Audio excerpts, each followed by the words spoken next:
In this day and age where you have AI, you have so many people from different cultural backgrounds collaborating in different countries, you need to be able to speak their language. People are not always honest or don't always feel psychologically safe to disclose how they are feeling and where the leader or where the team as a whole can improve when it comes to inclusion. Yeah. I'm born and raised here in the Netherlands, which has a Western way of working where it's more about me, whereas in Africa or other regions that are more community-based collaboration, when I engage with a client, I don't want it to be just like a one-night stand thing. I show up, I do my thing, and then nothing happens. It needs continuation. It's just like going to the gym. You cannot expect to be healthy or to get to become healthier by just one visit to the gym. Empathy, trying to put ourselves in the shoes of the user, trying to understand their problems. This is such a valuable skill, especially as facilitators, because then you can like design the right conditions that people would need because you're trying to put yourself in their shoes. And that's why also it's a good reminder sometimes to be a participant and see also how they experience a workshop, how you can make it like better because you've been in those shoes. Welcome to another day, another workshop. Today I'm joined by Vivian Acquah, a certified inclusion strategist, facilitator and consultant who supports teams by making effective collaboration and inclusion easier to understand and easier to act on. She has worked with amazing brands like Nike, LinkedIn and Google, where she drove real inclusive change. And here's a fun detail you won't forget. Aqua means water. So yes, Vivian is sometimes brought in to put out fires when collaboration goes wrong. But a real superpower is prevention. She gives teams the right tool at the right time to build inclusive change before things catch fire. She is also the host of Let's Humanize the Workplace live stream. Without further ado, let's welcome Vivian. Thank you, Mehdi. I am really excited to be your guest, to be on the other side. Although I'm scared, but I know that I'm in good hands, so I'm really excited to be here as well. Thank you for having me. Oh, my pleasure. Like, the first thing I want to ask you, why are you scared? I don't know the questions, right? I'm always curious. No, I know that some hosts prepare the questions, some hosts don't, and don't mind me. I'm just adding a little bit of my vulnerability in this conversation so that people understand that the LinkedIn photo that you see and how I am maybe online has a different definition or how people perceive me. But no, I'm human. I have my moments where I'm introverted, and now my introverted self is popping up. So yes, I am scared of what's about to happen, which is normal. Definitely. And I'm happy that you share it. Like it's really nice also for me to know. And don't worry, like worst things that can happen is that we delete this conversation if you're not really happy with your answer. We don't. This is part of us showing up as human, and this is also part of us having that conversation that could have taken place in a team as well, or in a meeting as well. So no, please don't delete this part. No, I'm just kidding.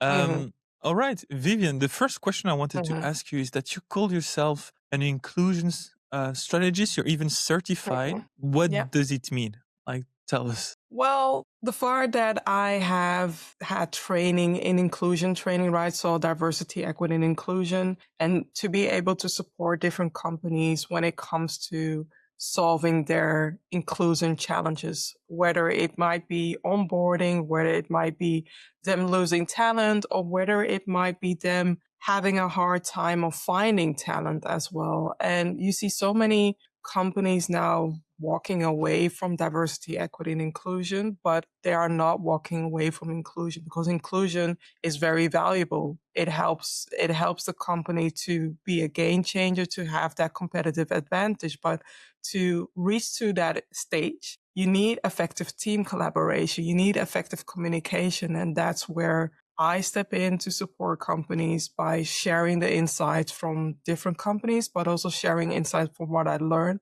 for them to reach their state of inclusion faster. And it's such an important topic. I think there is more and more awareness, but still like companies are running behind. So what is the most common mistakes that you see in those workplaces? Common mistake that people perceive, and will share a little bit about cultural intelligence. So let's say that company X is a Dutch company and they have hired predominantly only Dutch people who have grown up throughout the whole of Netherlands. Know that those who are born in the city have a different connaissance or a different way of interacting than those who are born in the rural area, right? And for us to be able to understand each other, we need to demystify our language of collaborating better, but we don't. Oftentimes people are placed in teams. There is no foundation, no facilitation to create that team building element that needs to be tweaked at least once per quarter, or ideally once per month or once every 2 months.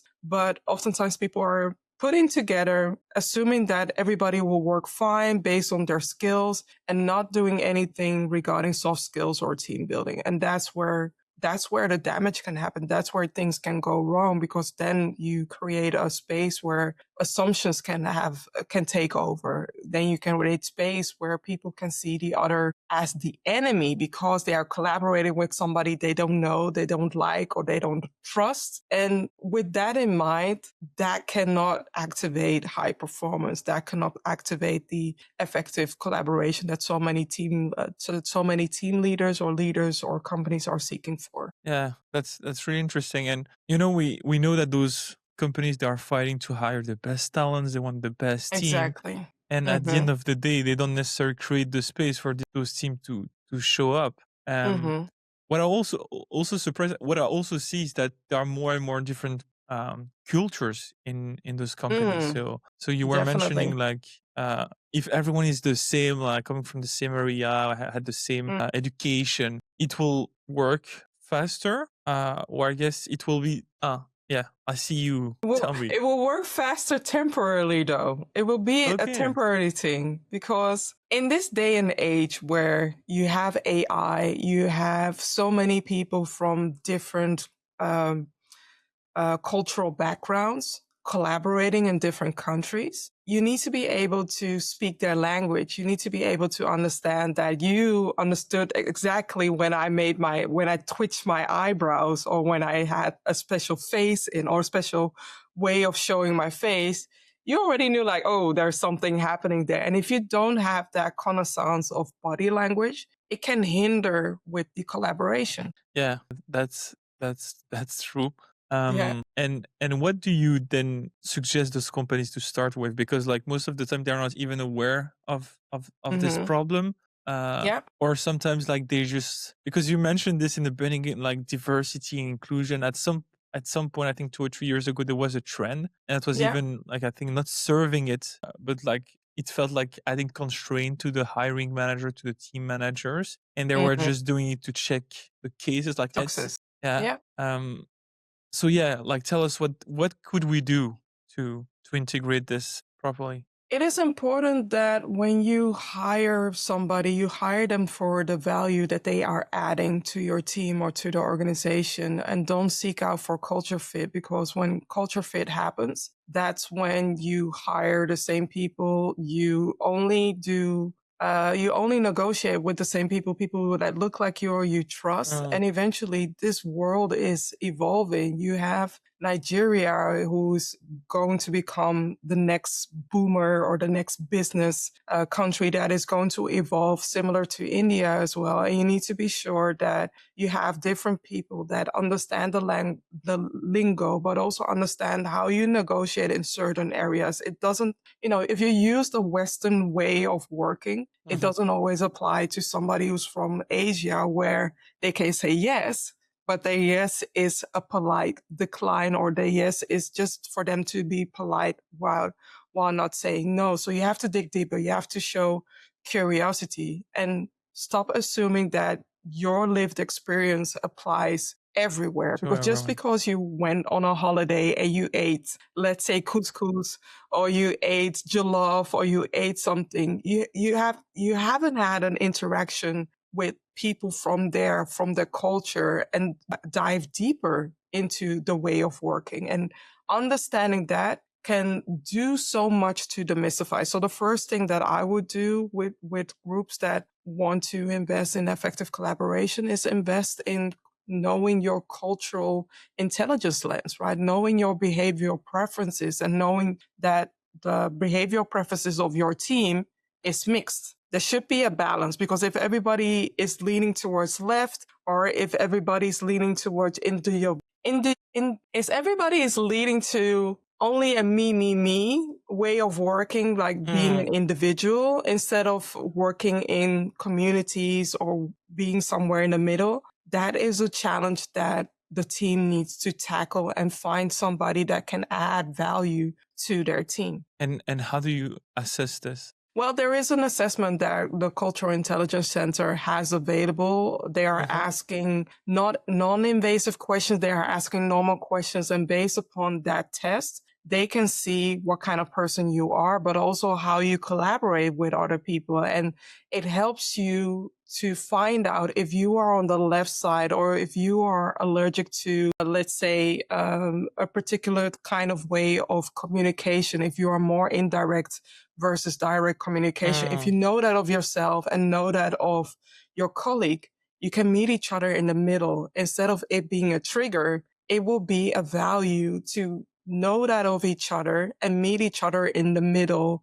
and have understanding for each other of our way of working. In our conversation recently, I explained that I'm a morning person. I wake up like 5:30 or 6 a.m. And I don't look, I try to not look at my emails after 6 p.m. because I want to close up the day. I've woken up I've been up a while, and I want to make sure that I invest in my time and space to decompress.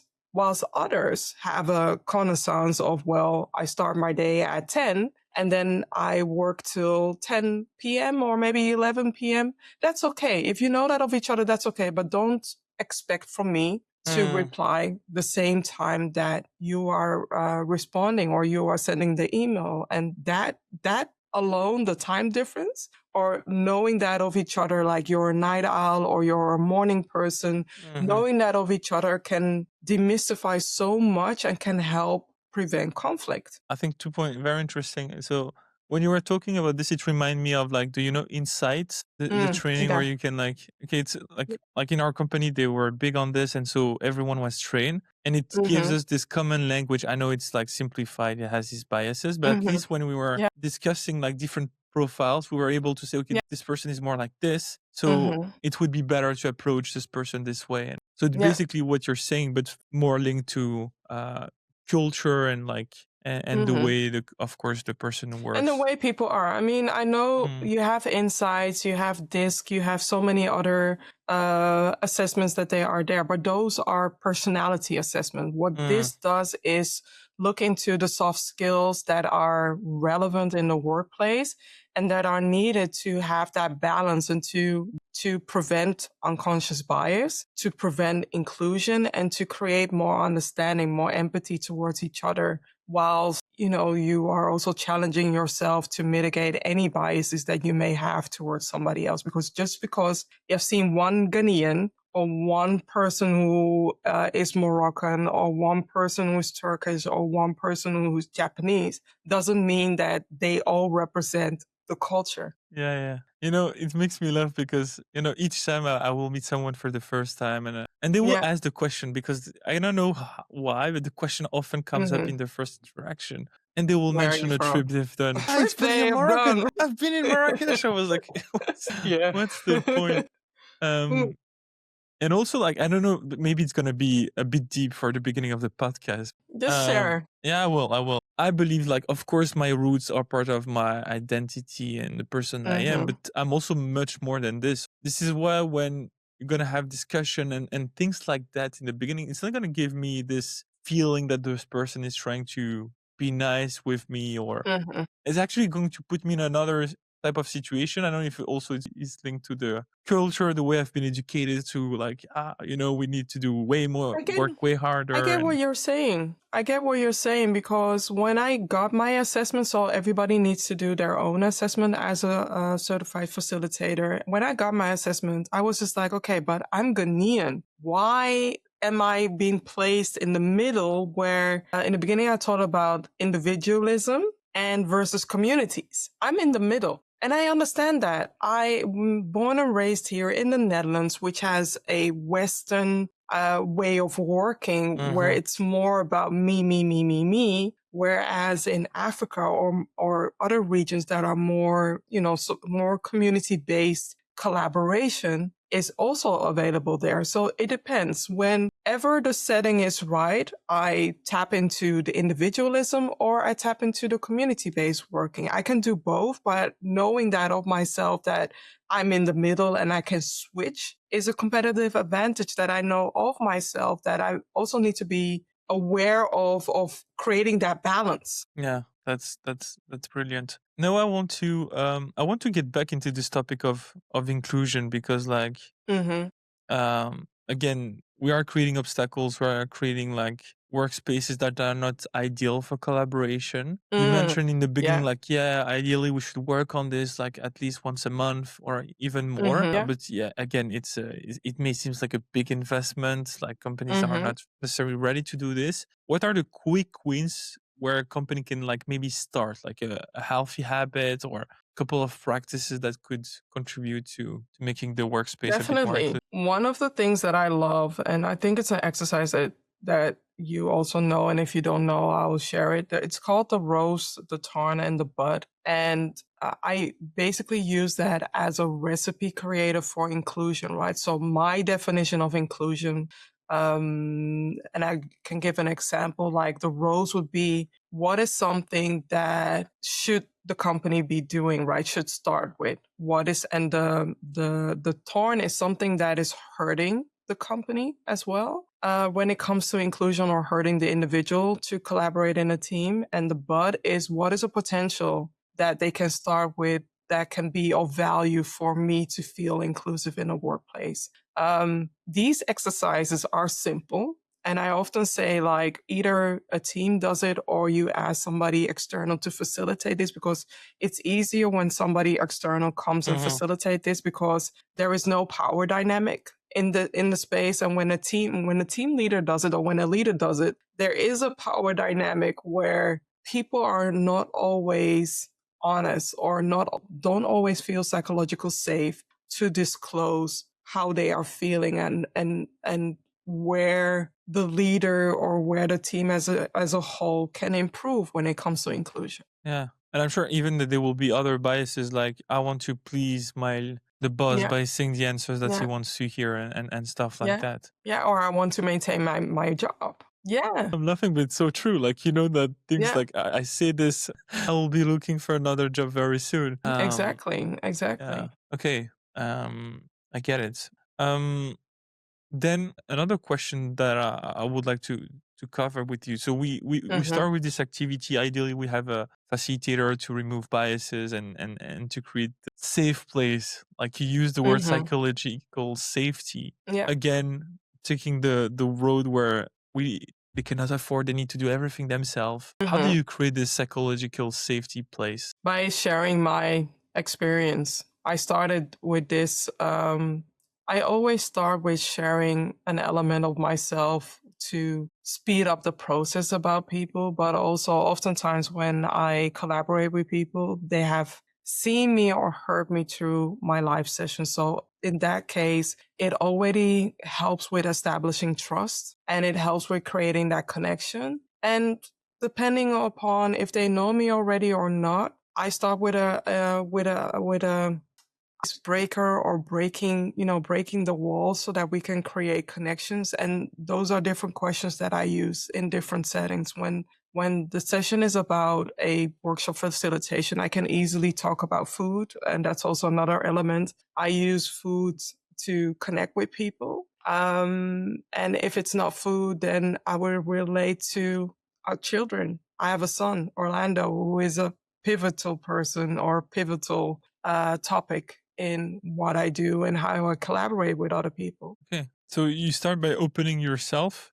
sharing, so that again, like by sharing and people will connect and then it will build trust. And setting a rules of engagement, what is needed for them to feel safe and for it to be a safe space for them, because I can decide the codes or the rules of engagement, but I also want them to add in ingredients to uphold those rules of engagement for them to feel safe. Love that. So we often talk about like exactly collaboration guidelines, workshop principle, rules, and a lot of times like some of them are promoted and recommended by the facilitator. So I like this idea of co-designing them with the participant. Yeah. Can you just give one example of guideline that you use or one that you co-created so that the audience can like project themselves? I want to invite them to see that I have a recipe. Since you also like to talk about recipes for workshop, I have a recipe for my workshop, which is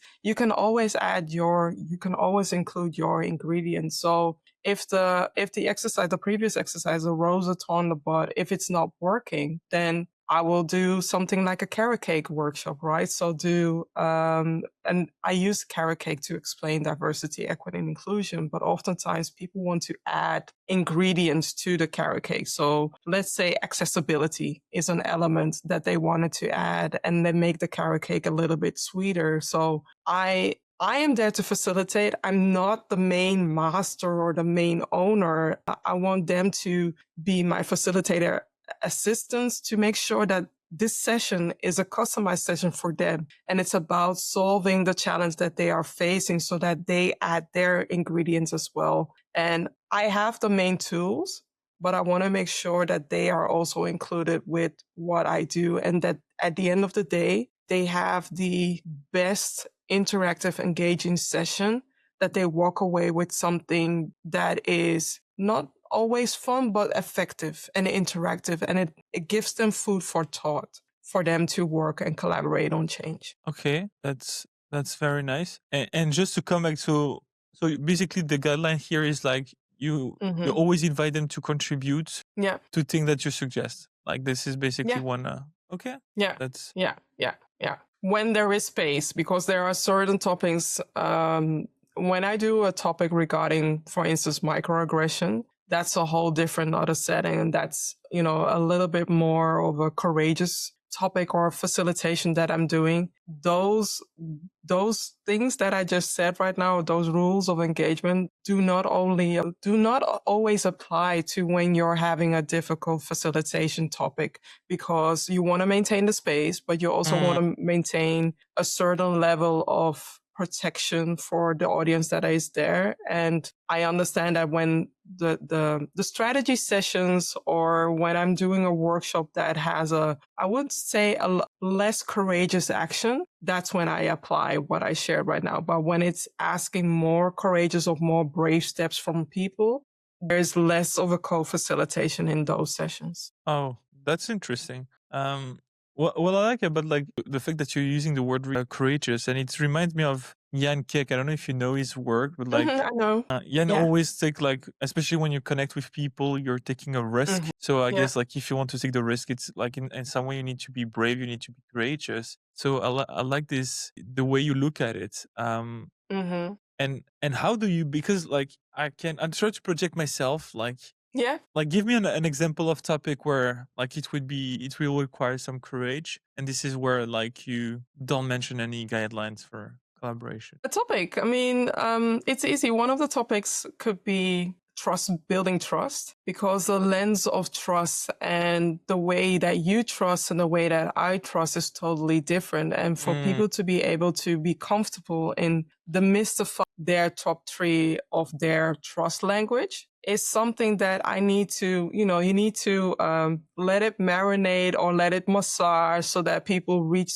a state of, I want to be open about when you touch this trust number 1, trust number 2, trust number 3, my values, that's when I lose trust in you. Okay. Yeah, that makes sense. The example makes it way more clear. All right. So this podcast is really me taking advantage of talking with an expert on inclusion diversity. So I'm just No, going we're learning. You're learning. You're learning from me, and I'm learning from you. So I get it. I get it. no, but I this get is it. It's like, not about advantage taking. It's more about creating that sphere where what people can expect when they collaborate with one of us, but also understanding there are different ways of collaboration and facilitation, and my way is different than your way. I mean, but I do have to say I really like when you had your cards. For me, immediately it reminded me of recipe cards and creating the ideal workshop recipe within a split second without, looking into books or without looking into other resources as well, because I can create the recipes right away. thank you.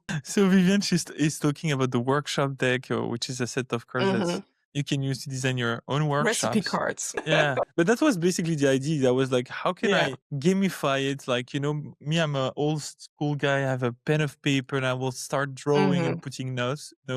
Yeah. So there is this magic with physical items, and this is how this Yeah. idea came into Yeah. mine.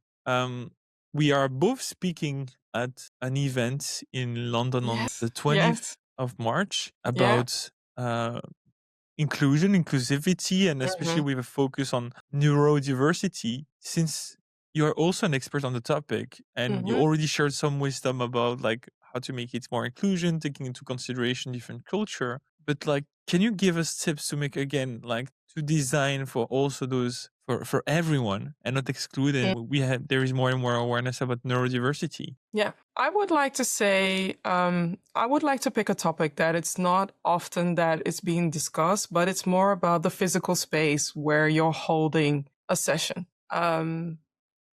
Try to, when it comes to an event or when it comes to a session that you're holding, try to create a space where if you have neurodivergent team members that they can detract themselves in between and recharge themselves so that they can decompress. Because these sessions, depending on the topic of the sessions, they are energy demanding. They can be energy demanding as well. And sometimes people need some time in between to decompress. So as facilitator, I am all about creating sustainable sessions where there are breaks in between. There is time to decompress and there is time to get back into the session, and don't cram everything on one day. Ideally, the best way to do a workshop when it comes to inclusion, when it comes to cultural intelligence, is a 1-day workshop or a half-a-day workshop, or ideally is a 2-day workshop. Yeah, I love this and I can relate. But then it's also like the reality of being at the client. Client have those huge I know, demand. I They understand don't that. want to allocate the time. Yeah. So it's like also you cannot afford to take the amount of breaks that you would like. So it's like, of course, finding the right balance between like making sure that people can Exactly. still go through the activities and deliver without burning them. So how do you approach it? Like, do you ask if there are neurodivergent people in the room? Do you that everyone will take advantage of the break, so you just give it? Like, how do you manage this?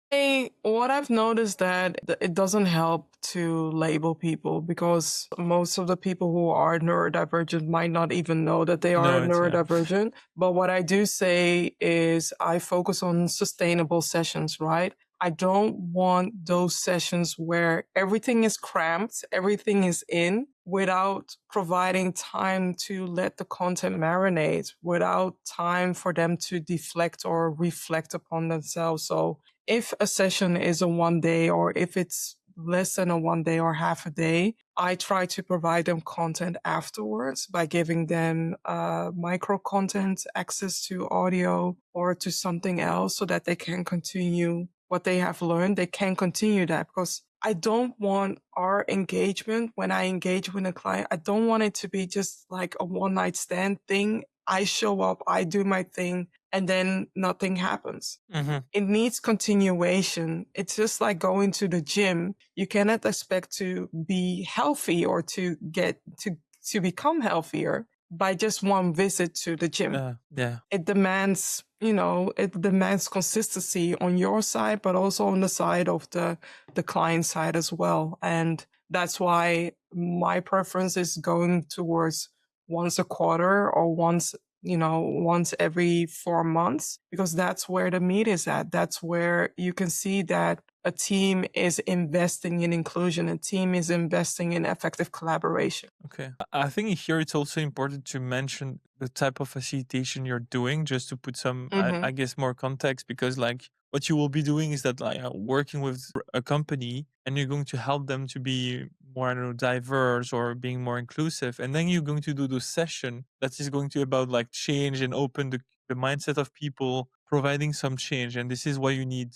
those recurrent session. Yeah. Is it, Yeah. is it, Yeah. is it right? It's right. And it's also right because it's not, a one-off strategy session or something that is on short term. It's about creating that foundation for teams so that they can collaborate better. And it doesn't happen just like one time or just by eating one thing and then immediately the changes The happen. I magic pill. wish it was the case, but we don't live in Disney for it to be able to be like that. It takes time for people to embrace their new change. And it's also a change on a personal level, which is the hardest thing to do because you're tapping into people, their personal change. Yeah, and I also imagine like there is churn, there is turnover, so people are joining those team, and Yeah. Yeah. like it's almost like you don't need to start from scratch again, but it feels like it's like a new disruptor. How do you manage those type of things? You mean when there is a turnover, I always advise the team manager to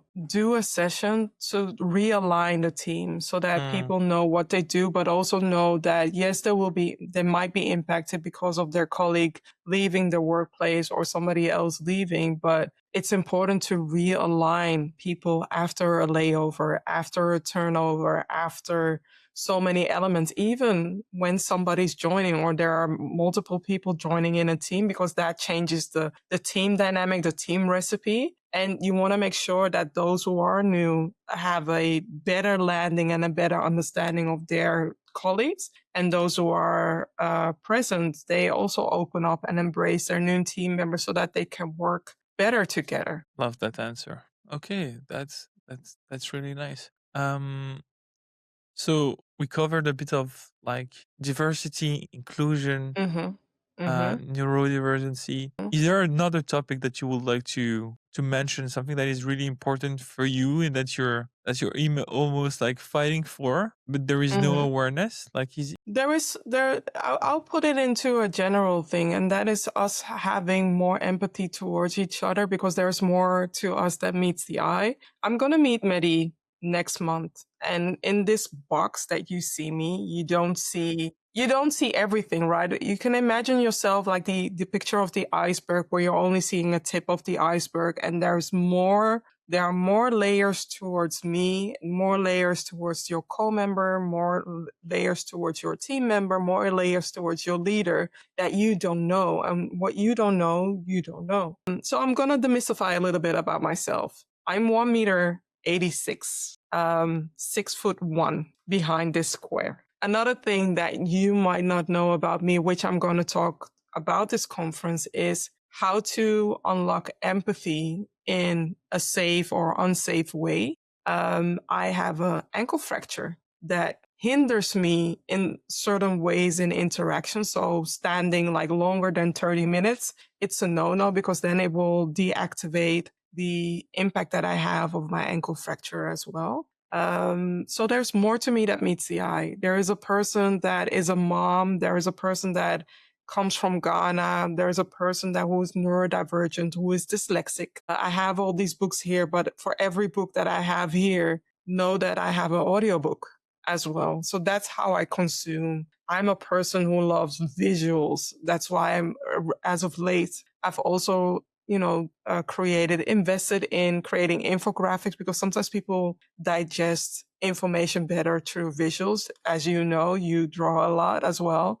And there are different ways that people learn and engage, but also understand that different people come from different societal economic spaces as well. Not everybody has the same lived experience. So I want us to invest more in empathy and understand that your lived experience doesn't always apply to somebody else. First of all, I want to say that I don't know how, but I knew that you were super tall. Like I could feel it. Seriously, Mehdi, with everything she said, that's what you're coming back to. Then I thought, oh, it should be painful to be a facilitator because we're always standing. Yes. Kudos to you. There are creative ways of facilitating with a disability, but you have to be creative and you have to also be honest about it. I tell my clients all the time, like, I have an ankle fracture. It's just as of the last 3 years, but that doesn't mean that I cannot deliver the energy. The energy is only delivered differently, but I can still deliver the energy the way that can move things forward and can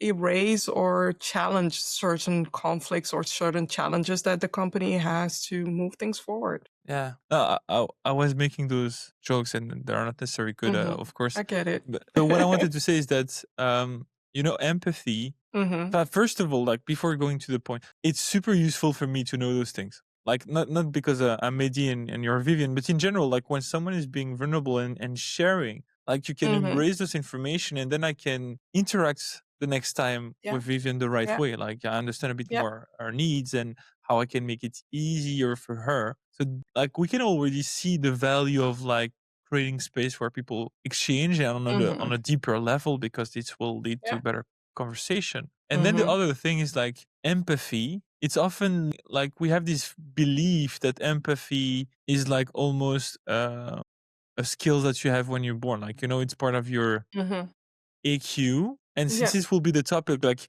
can you really improve empathy? Like, is it something that you can? You can, but know that there are different levels of empathy. And that's why that's also another thing that you might not know of me is I use virtual reality to unlock empathy. So when you have your VR glasses, you can literally walk a mile in my shoes. And the distinguish that I use or a unique selling point is I use real images, so real people, so that you can identify with a real person and see the challenges and experience the challenges from their lens. It's for you to understand how you can be a better leader, because oftentimes people don't understand, well, I don't understand why this person is coming late, or I don't understand why this person is behaving this way. But if you had the opportunity to walk around in their shoes and to understand how they are perceiving the world and what that is doing to you and how this element can accelerate your intrinsic motivation to do better, that's a way to unlock empathy. But also watching movies or listening to podcasts. It depends how you consume your information. That can unlock empathy as well. That's brilliant. And as someone who I'm also a designer, and when we were a designer, like it was always about like trying to put ourselves in the shoes of the user, trying to understand their problems, and those things I think are, again, I thought it was like, of course you can stretch it, but I thought that it was really based on like the type of person you are. But this is such a valuable skill, especially as facilitators, because then you can like design the right conditions that people would need because you're trying to put yourself in their shoes. And that's why also it's a good reminder sometimes to be a participant and see also how they experience a workshop and how you can make it like, again, like how can you design it better because you've been in those shoes. Yeah. Every session, every facilitation, and even in the live streams that I hold, it's always a value add to connect with people on a different level, and it expands my CQ level each time because I interact with different people from different places, and to help to understand that, yes, I'm an inclusion strategist, but no, I'm also human. Know that when you have a brain, you're biased. So I'm also biased in that way, but I do a lot to mitigate those biases as well. I love that. Okay, that's brilliant. Maybe I've never done this, but like maybe we can do like a kind of a fire chat, like because we covered so many topics. I would like to maybe to wrap up with like quick tips. And again, it doesn't mean that you need to answer very fast. Okay, take the time to think. One tip to make to when you work with someone that is coming from another culture and you want to make it more welcoming, what is something that you should do? I would say be curious and ask the following question: what food reminds you of home? Instead of asking the question, where are you from? because then you can tap into maybe them inviting you or you going to a restaurant of their origin and continue that conversation. And also, it's another way, it's a more interesting way of asking, where are you really from? Because I'm Ghanaian. I've said it a couple of times, but I'm born and raised in the Netherlands. So I have two homes. I have, my Dutch side and I have a Ghanaian side. And especially now that I have a son who really has both. His father is Dutch. And his mom is Ghanaian. So I try to respect both so that you can enrich a conversation. Love that. I will maybe also add it started with the other side. So it's not about you when you ask such a question. Yeah. Because sometimes it's just like an opportunity to bring it back to them. So intention and curiosity. Okay, cool. Okay, you have neurodivergent people in the room. Statistically, you know that they are going to be there.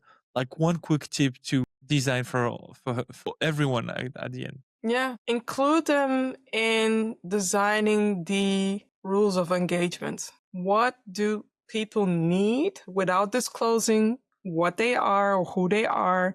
What do people need to be present and to boost psychological safety? Okay, cool. What I can also add is in those things is that because you don't want to put people on the spot, like Yeah, Vivian said, yeah, so you exactly. can give them examples of things that you've done in other session so that they can Yeah, project themselves. yeah, We were talking about drawings. This is why I like drawings, and as you is that it's another word, another way of vehicling information, and those different type of way can stimulate people differently. The combination of your words, explanation on a slide, on a flip chart, a drawing, a video, all of those things yeah. can help make the information more clear, stimulate Mm-hmm. creativity and things like that. So give those examples so that they can see and they can mention their needs without talking about themselves because maybe it's not something they would like to share, or as you even said also, like maybe they don't even know. Exactly. I had this when we were there was a big hype about accessibility when I was working in a design studio, Mm-hmm. and there was this great sentence. It was like, "Solve for one, extend to many." Mm. So I really like this because if you design your session thinking about those specific people, at the end of the day, it will help the entire group. Like if even said oh, they will need more time to decompress, like more time to rest. Everyone will enjoy the break at the end of the day. So it's Mm-hmm. beneficial for Yeah. everyone. So Yeah. something to I like to keep in mind. And maybe the last question, Mm.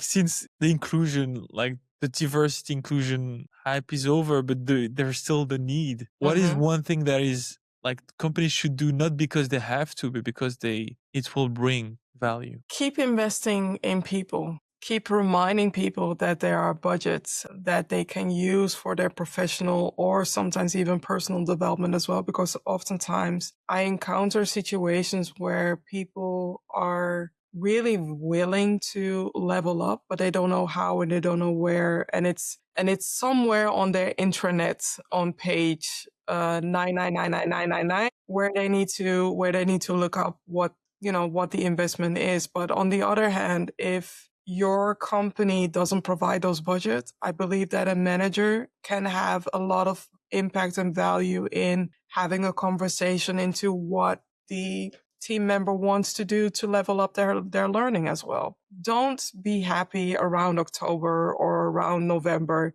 thinking that you haven't used all your budget. Be concerned. If you haven't used your learning and training budget, be concerned, because then people are doing the same things the same way. And in this day of age, we need innovation. People need creativity, but also people need to level up their knowledge when it comes to being top of mind and creating that competitive advantage as well. Okay, that's brilliant. So make sure that those budgets exist, or find creative ways to still Yeah. stimulate, inspire, train your team, and it will definitely pay off Mm-hmm. for the team as well, for the company, but also for the individual. And we Yeah, should all keep improving our games. definitely. Vivian, it was great chatting with you. Where can people find you on the internet? I would say connect with me on LinkedIn. You can easily find me, Vivian Acquah. You will see me with my ombre hair, often purple, something purple or pink or blue. And connect with me and let's have a conversation about how we can create a better foundation for your team. Okay, awesome. I will put your contact details on the LinkedIn profile in the show notes. I would really Mhm. advise you to follow Vivian on LinkedIn. She has this, I think it's a weekly live stream. Is it a weekly live? Bi-weekly, not weekly, Bi-weekly. bi-weekly. Yeah, I thought it was bi-weekly. bi-weekly, but I had the feeling that those last weeks you were on fire. So I saw you on my feed every almost every day. So I thought that there was more frequent. No, bi-weekly because I want to keep things sustainable as well. But maybe you have seen a summary of the show. That's what I'm doing as of late. Is creating a summary for to remind people of the amazing conversation that I have, even with Mm. Mehdi. If you can add our conversation into the show notes as well, because I think that people will appreciate our conversation that we had. It was a real a cool one and a very fun one. So I will put the Thank you. link in the show notes. So thank you very much, Vivian. I hope this will inspire you guys to think about those important topics like Hmm. inclusion, like different culture, Hmm. neurodivergency. If you have the chance, like come in London on the 20th of March. I think Oh, it's gonna yes. be a very cool day. I'm Hmm. really excited to follow the session of Vivian, but all the other session Oh, also no looks pressure. promising. Come Looking on. forward to meeting you. Thank you very much, Vivian. Guys, we see each other next week. Have a Hmm. great day, evening, or weekend whenever you're listening to this. Bye Bye, bye. everybody.